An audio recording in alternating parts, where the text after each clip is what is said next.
Di marketplace, saya mencari elemen pemanas untuk kompor listrik. Ada banyak sekali penjualnya dengan berbagai watt dan harga. Saya pilih salah satu dengan watt kecil dan harga murah untuk eksperimen kali ini.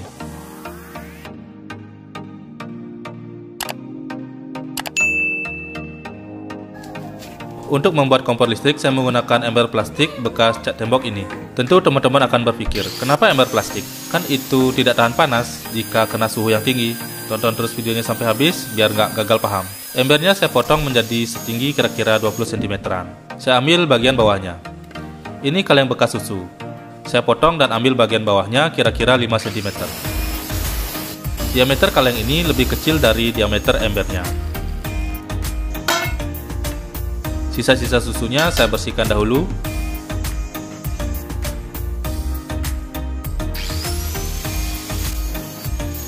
Saya buatkan celah pada kalengnya kira-kira sepanjang 15 cm. Lalu kalengnya saya letakkan terbalik di dalam embernya, tepat di tengah-tengah embernya. Celah pada kalengnya saya sumbat dengan styrofoam. Di seberang celah kalengnya juga saya beri sedikit styrofoam. Lalu saya buat adonan semen. Saya gunakan pasir pantai agar halus dan ditampah dengan semen. Adonan ini saya buat dengan banyak semen agar hasilnya kuat seperti beton. Kemudian adonan semen ini saya tuangkan ke dalam embernya. Saya pastikan semua celah dalam ember terisi dengan semen. Sebelum embernya dipenuhi adonan semen, saya beri jajaran kawat besi. Ini tujuannya agar nanti ini tidak mudah pecah atau patah saat digunakan. Lalu saya beri adonan semen lagi hingga embernya penuh dan dihaluskan hingga rata. Di pinggir-pinggirnya saya beri baut-baut seperti itu. Ada 8 baut yang saya pasang. Ini kawat yang sudah saya bentuk seperti itu. Bentuk ini saya lihat dari kompor listrik yang ada di pasaran. Kawat ini tidak dipasang di semennya, tapi kawat ini hanyalah sebagai mal untuk membuat garis pada semennya.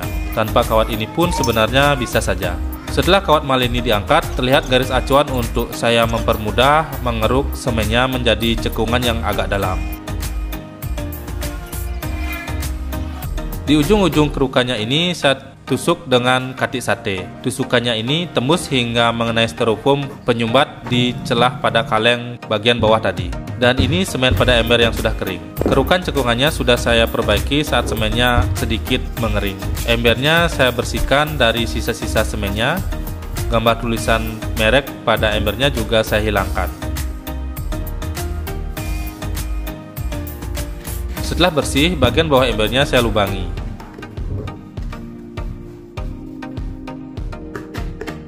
Jadi kaleng yang dipasang tadi itu untuk membuat celah atau lubang di bagian bawah semen atau embernya ini. Rencananya celah ini untuk tempat kabel atau komponen-komponen untuk kontrol kompornya. Jikalau secara basic kompor listriknya ini dapat berfungsi dengan baik.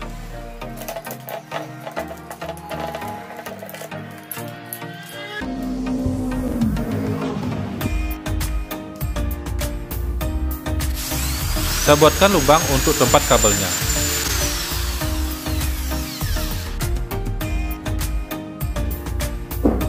Ini dia gulungan kawat nikelin untuk kompor listrik yang telah saya beli di Allshop dengan daya 300 watt untuk tegangan 220 volt. Karena gulungannya ini rapat, saya bentangkan dahulu agar tiap spiral gulungannya menjadi renggang. Ini agar arus listriknya tidak short karena semua gulungannya ini menyatu.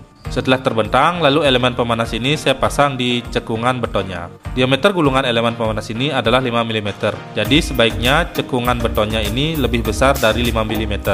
Sehingga elemen pemanasnya berada seperti tenggelam di bawah garis atas betonnya. Agar elemen pemanasnya tidak mudah lepas dari tempatnya, saya jepit dengan kawat ini dan tertahan pada betonnya. Saya tahan pada bagian-bagian yang dikira memiliki kemungkinan untuk lepas pada spiral elemen pemanas ini.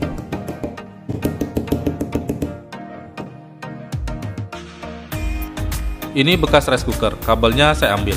Karena kabel bekas rice cooker ini dibuat dengan selaput isolator yang tahan panas. Kabelnya dipasang melalui lubang yang dibuat di ujung-ujung cekungannya tadi. Ujung spiral elemen pemanasnya disambung pada kabel dari bawah lubang yang dimasukkan tadi. Kawatnya saya lilitkan biasa saja pada kabelnya.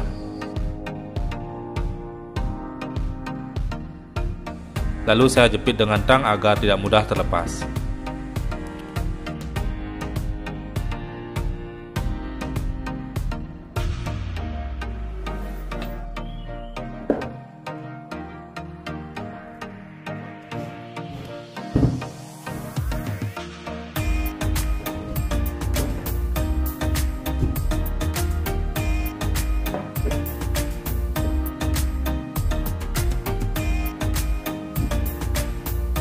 Pada bodi embernya saya buat lubang. Lubang ini untuk tempat saklarnya. Saklar on off atau nyala padam kompornya.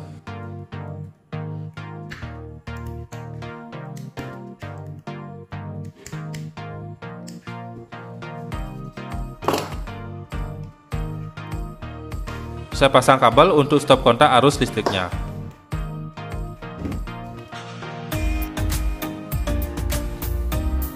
Ujung kabelnya saya sambungkan ke kabel elemen pemanas dan ke saklarnya.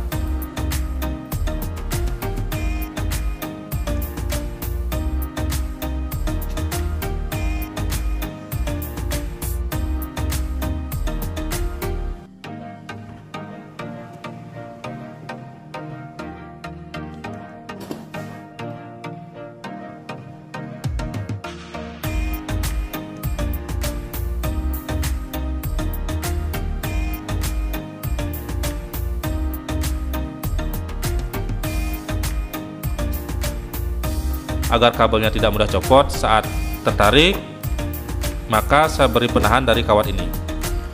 Ujung-ujung elemen pemanasnya saya tahan dengan baut agar tidak mudah bergerak atau terlepas. Oke, ini kompor listriknya sudah jadi. Saat saya coba dengan wajan kecil ini, ternyata bantalan baut-bautnya itu jaraknya terlalu lebar.